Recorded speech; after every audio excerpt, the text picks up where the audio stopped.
കൃഷിഭൂമികൾ നികത്തി വിമാനത്താവളങ്ങൾ നിർമ്മിക്കുന്നതിനെതിരെ വയനാട്ടിലെ ചീക്കല്ലൂർ, എരനല്ലൂർ, മേച്ചേരി കൃഷിഭൂമി സംരക്ഷണ സമിതിയുടെയും ഇടുക്കിയിൽ വിമാനത്താവള വിരുദ്ധ സമിതിയുടെയും നേതൃത്വത്തിലാണ് സമരങ്ങൾ തുടങ്ങിയത്. ഇടുക്കിയിൽ 2006 മുതലും വയനാട്ടിൽ 2011 മുതലുമാണ് പ്രക്ഷോഭങ്ങൾ ആരംഭിച്ചത്. ഏറെക്കാലമായി തുടർന്നിരുന്ന സമരങ്ങൾ വിജയിച്ചുവെന്നാണ് സമരസമിതിയുടെ ആദ്യ പ്രതികരണം. വളരെ സന്തോഷമുണ്ട്. ഞങ്ങൾ നാളുകളായിട്ടുള്ള ഞങ്ങളുടെ അധ്വാനം, സമരം ഏതാണ്ട് വിജയത്തിലേക്ക് എത്താൻ പോകുന്നു എന്ന് ഞങ്ങൾക്കൊരു തോന്നലുണ്ടായിട്ടുണ്ട്. ഞങ്ങളൊക്കെ ഇവിടെ സമരം ചെയ്യാന്ന് പറയുന്നത് എല്ലാ ശക്തികളോടും ഞങ്ങൾക്ക് എതിർക്കേണ്ടി വന്നു. ഉദ്യോഗസ്ഥന്മാരോടും ഗവൺമെന്റിനോടും രാഷ്ട്രീയ പാർട്ടിക്കാരോടും എല്ലാം എതിർത്ത് നിന്ന് കർഷകർ ഒറ്റക്കെട്ടായിട്ട് നിന്ന് സമരം ചെയ്ത് വിജയത്തിലേക്ക് ഞങ്ങൾ വരുന്നു എന്നുള്ളൊരു വലിയ സന്തോഷ വാർത്തയാണ് ഇന്ന് ഞങ്ങൾക്ക് കേൾക്കാൻ സാധിച്ചത്. തൊഴിലാളികൾക്കും ആദിവാസികൾക്കും പ്രശ്നം ഉണ്ടാക്കത്തക്ക രീതിയിൽ വയനാടിനാകമാനം ദുരന്തം വിതയ്ക്കത്തക്ക രീതിയിലുള്ള ഒരു പദ്ധതിയാണ് സർക്കാർ ഇപ്പോൾ ഉപേക്ഷിക്കാൻ തയ്യാറായിട്ടുള്ളത്.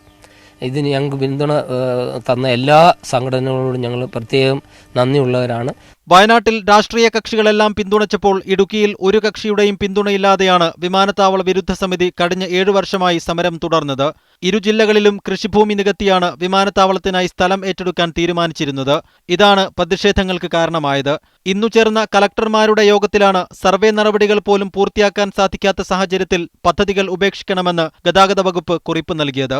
മീഡിയ 1 ഇടുക്കി, വയനാട്.